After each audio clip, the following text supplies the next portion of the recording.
Pemirsa, dalam sebuah keluarga, seorang istri berperan sebagai menteri atau pengelola keuangan. Nah, bagaimana jika seorang wanita sebagai menteri keuangan ternyata tidak paham bagaimana mengatur keuangan? Wanita harus pandai mengatur keuangan. Itulah topik perbincangan kita dalam Cerdas 5 Menit. Dan bersama saya Chandra Dewi di studio Metro Manulife telah hadir Ibu Nelly Husnayati, Vice President Director dari Manulife Indonesia. Selamat pagi Bu Nelly. Selamat pagi Mbak Chandra. Bu Nelly, langsung saja kita bicara fakta. Iya. Bagaimana perempuan Indonesia selama ini dalam mengelola keuangannya, Bu? Ya, terima kasih. Kalau kita lihat dari data-data yang ada, survei yang dilakukan, bahwasanya dari semua wanita Indonesia itu ada sekitar 51% dari wanita tersebut yang memang mereka mengelola keuangan rumah tangga ini. Jadi memang Gitu. wanita itu sebagai menteri keuangan rumah tangganya ya. Betul. Pengaturan keuangan itu bisa betul-betul jalan dengan baik ke depannya. Gitu. Kiranya sebagai seorang istri harus paham apa sih Bu dasar-dasarnya paling tidak untuk mengenai perekonomian keluarga ini? Oke, jadi pertama-tama yang perlu dilihat adalah kira-kira kebutuhan apa saja ini rumah tangga sehari-hari, kebutuhan anak-anak untuk sekolah dan segala macam. Baru kita menyisihkan untuk kebutuhan-kebutuhan lainnya.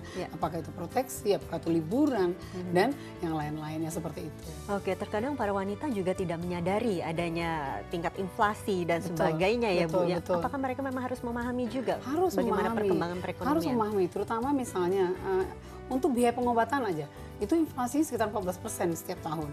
Berarti dia harus menyisihkan, walaupun satu keluarga sehat, tapi kita nggak pernah bisa tahu.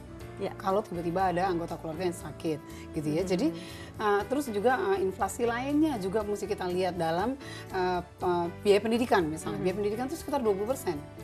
Nah, jadi kalau misalnya ada katakanlah dua-duanya bekerja di rumah tangga, dia gabungkan income-nya, mau berapa persen disisihkan untuk biaya sehari-harinya, kemudian untuk biaya pengobatan itu bisa dalam bentuk asuransi kesehatan dan yang lain-lain, dan juga biaya pendidikan buat anaknya. Nah, bagi pemirsa di rumah barangkali yang ibu rumah tangga di Bu Nelly ya, dan ternyata baru menyadari, wah literasi keuangan saya ternyata memang harus lebih digenjot lagi begitu ya. Apa yang harus dapat mereka lakukan paling tidak untuk memperkaya pengetahuan mereka? Sebenarnya banyak sekali informasi-informasi maupun edukasi-edukasi kalau secara umum itu sudah banyak di media. Bagaimana sih sebenarnya pengelolaan uang keluarga ini yang terbaik buat keluarga. Tapi dia juga bisa misalnya mendapatkan konsultasi lah dari ahli keuangan juga seperti itu. Tapi yang pasti yang penting adalah dia harus memang betul-betul sepaham dengan pasangannya, jadi dengan suaminya, bahwasanya dalam mengelola keuangan rumah tangga ini adalah satu pengelolaan,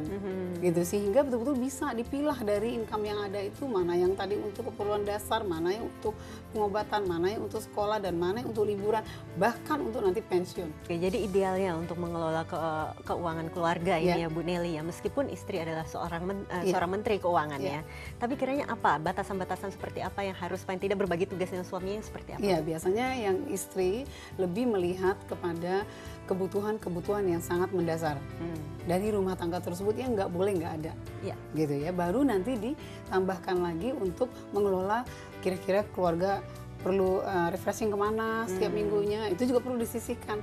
Oke, Bu Nelly, sebagai penutup ini kiranya bisa diberikan tips bagaimana pemirsa di rumah seorang wanita harus pandai mengatur keuangan. Poin apa saja yang harus selalu jadi poin-poin yang harus miliki lah ya, kurang lebih kepada para ibu-ibu rumah tangga untuk bisa menjadi menteri keuangan yang handal di rumah tangga. Satu adalah betul-betul bisa menyikapi income keluarga yang ada untuk bisa dipilah-pilah sesuai dengan kebutuhan dasar dari keluarga dulu, gitu loh. Baru nanti dilihat kebutuhan yang berikutnya yang memang juga harus ada. Tadi disisihkan misalnya untuk biaya pengobatan, kemudian juga untuk biaya liburan, biaya pendidikan, dan lain-lain. Nah, untuk ini para ibu rumah tangga tentunya himbauan saya adalah untuk juga mau belajar banyak mengenai bagaimana sih sebenarnya mengelola.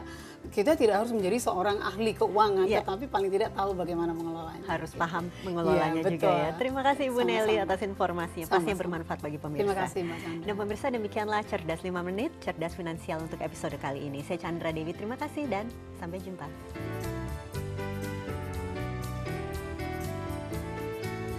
Dipersembahkan oleh